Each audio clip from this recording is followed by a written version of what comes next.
Ladies and gentlemen, welcome to Goal Predictions in partnership with Paramatch, brought to you right in the mix, right here in Doha. My name's Jans, I'm your host for the finest football show this side of God knows where. I've got to tell you, my guest today is an international man of mystery from round the way. His name's DSK, my friend. Hello. Hello. How everybody doing? I'm all right. We're here to bring you some fantastic football takes and take a look at the wacky world of knockout football here at the greatest tournament that the world has ever seen. And alongside me to do that is my wonderful co-host. She knows ball. It's Jessica Black. Jessica. No, I'm glad to be here. I have takes, you guys. Yeah, I did. She got takes. Got takes. Let's do it.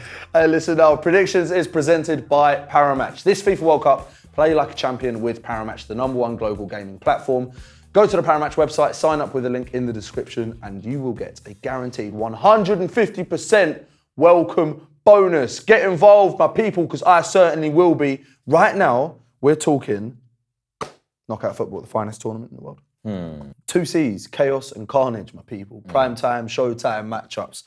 Brazil versus South Korea is what I have for you first. One team, an absolute powerhouse of world football, perhaps the favourites in the competition. And one team who managed to score in 90 plus minutes against Portugal to qualify for the knockout stages. A big pump. Jess, what a game. Yeah, I mean, I look at South Korea, I'm like, okay, I feel like they only played well for maybe 5 minutes and snuck in there. But it was nice to see them have all that emotion after the Portugal game, actually waiting there, huddled together as a team, watching the screen to see what's happening in the Uruguay game. I mean, it was just like, oh my gosh, like you said, what a time to be alive. So they can probably be happy about what they've achieved so far. I know it says apart from 2002, that's their best World Cup was round of 16. So they're kind of matching that. So now they can try to go beyond that.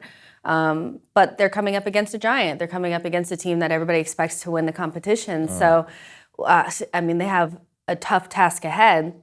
But in regards to Brazil, there's questions about have they actually played well. They're not really clicking attacking-wise like some of the other teams, even though they're stout defensively. What do you expect from their subs? So there's a lot there. But if it's anything like the group stages, I think we're in for a treat here. A treat, yeah, that's for sure. A treat for sure, because Brazil haven't impressed me so far. I mean, the first game was okay, they did the thing. But Switzerland and that game against Cameroon with the B team just shows that maybe, like you said, the subs might not be very, very, very good. So they're really relying on the first 11. South Korea here, wow, incredible. I was at that game against Portugal, and Heung-min Son, I thought he stuffed it up. He's on the counter-attack, he's surrounded by 5 defenders, and he managed to slip in Hwang Hee-chan. Right here, Poof, wow! Yes. Assist to the tournament. Yeah. These guys playing on such a pump, and Heung-min Son, the hero, again, the masked hero.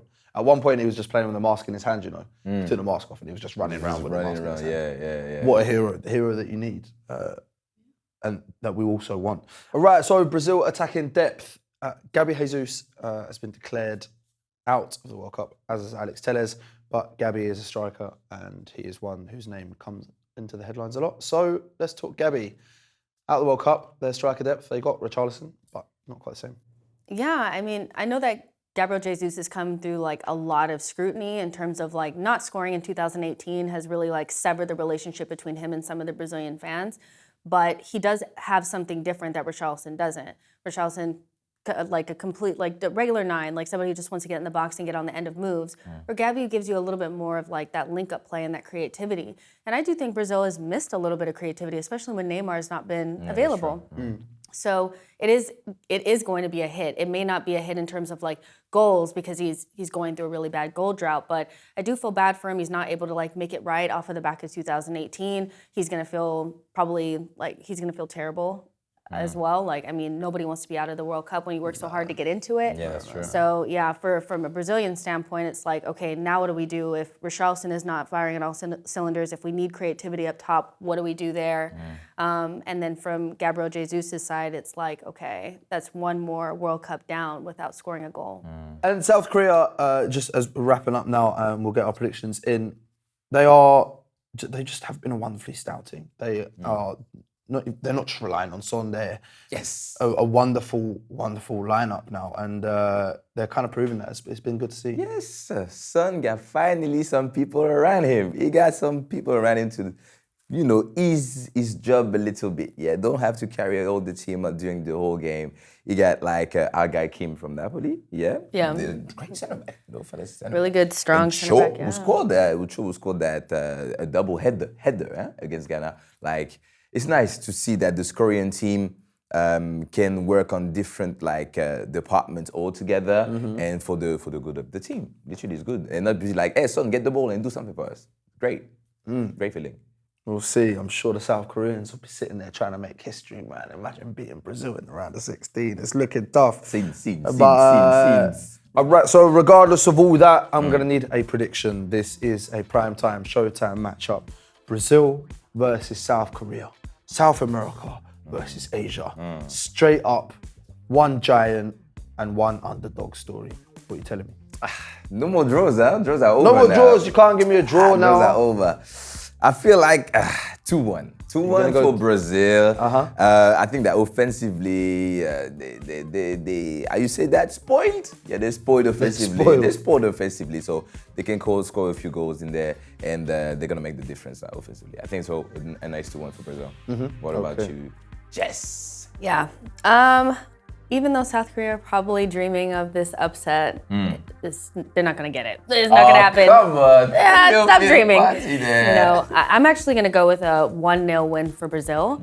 I think, obviously, we already spoke about South Korea being very, defensively sound and playing well together, but also Brazil do the same thing. And even though they're not firing on all cylinders in terms of what they're doing offensively, they're really difficult to break down. Yeah.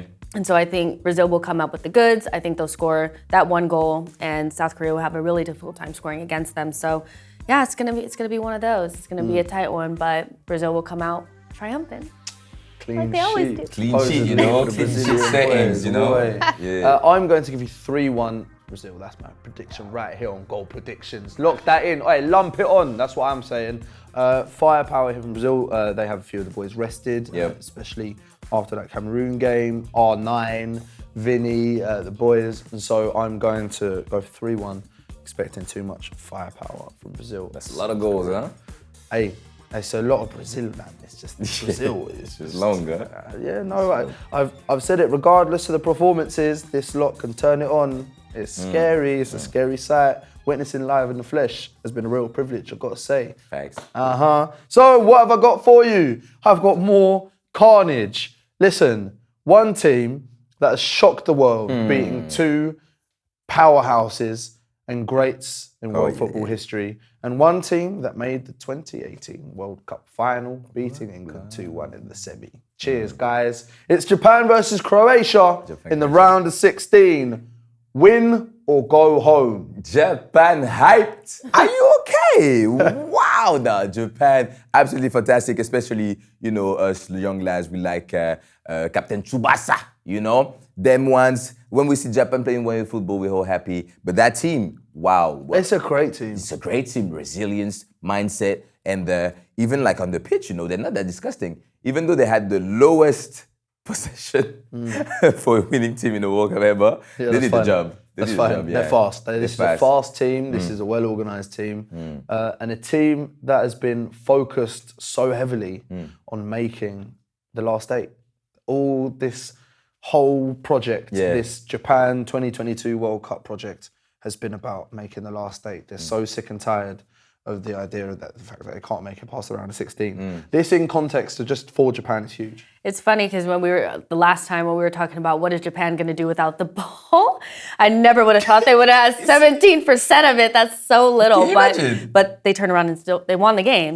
And I think Japan have, like you said, mindset, resilience, good way of playing too. They're easy on the eye. The only thing was I was wondering, do they have the goals? But team-wise, they can figure out a way to score, which is really good for them. Exactly.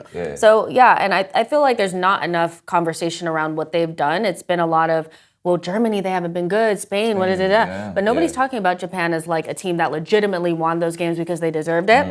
And they did. And they They did. They did, innit? Like, They there's no- did, and like even defending in those last moments, trying to make sure that Spain didn't score that goal. Wow, that was discipline. really good defense. Wow. The defensive display. So yeah, Japan for me have been really exciting to watch. Croatia need to play a team in the next round that are just as old as them, and they're not going to be not playing the a team case. like that.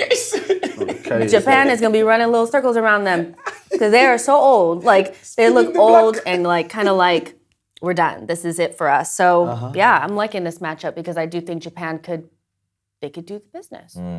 It's an old man team. It It's true, it really is.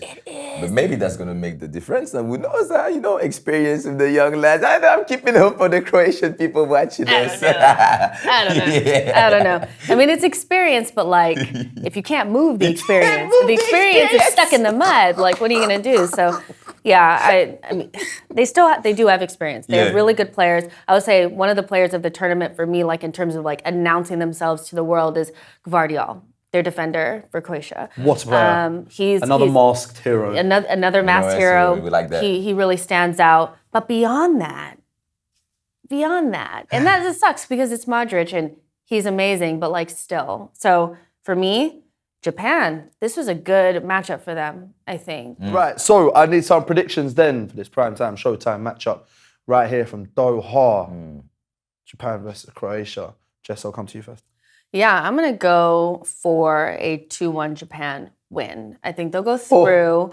I think, kind of like we were talking before, Japan just has all the motivation necessary to make this work for them. They're young, they're hungry, they're vibrant, they have the team spirit, resiliency, mentality, and they beat two big teams already, which, if you can beat Germany and Spain, you probably can also beat Croatia, a Croatian side that hasn't really look like the one from the last World Cup. So for me, Japan has everything that they need. Croatia, I don't know. They're just old men walking stick. You know? It made me watch 90 minutes of that. I was so upset. I get so you. yeah, I'm gonna go 2-1. 2-1, yeah. I'm gonna go for 1-0 Japan. 1-0 Japan because I think that Japan are very tired because they made a lot of efforts during those games, and I think they're just gonna put one, and then they're gonna activate their defensive discipline and just sit back and try their best to get that one go through and then go to the quarters. Like I feel like it's gonna be a nice one though. Nice. Defense mode activated. Yeah, they literally activated like that, and the discipline is so nice as well. Oh my God, everybody's like beep beep beep beep beep. You see them, it's like two lines like that, It's perfect. In Spanish, it's like the double curtains. I don't know how you say that in Spanish, but double curtains, you see, like straight line under. It's cool. What about say you? two banks of four, mate. 2 banks. Yeah. Bank it up. I'm gonna go 2-0 Croatia.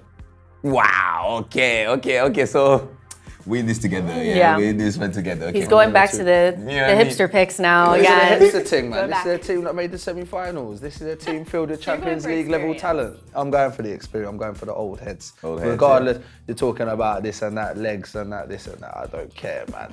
These are serious dons. These are dons. Do you know what I mean? These are OGs. I'm talking about Modric, Perisic, and them man there. I'm gonna go 2-0. Experience prevails, and the Japan story doesn't continue. Sad.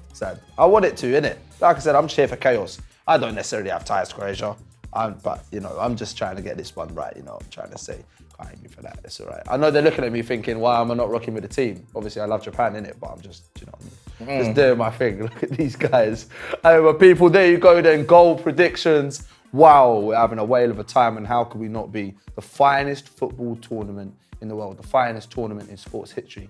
It's the World Cup, my people. You know exactly what's going on. Listen, don't forget to check out all the Paramatch odds using the link below and wake up the game and score your winning goal in every FIFA World Cup match with Paramatch. Just know we're going to be back with another episode of goal predictions, some games, some prime time, showtime, game, knockout football coming at you thick and fast. I want to say thank you to the international man of mystery from round the way, DSK. Say thank you to the people. Love, thank you, everyone.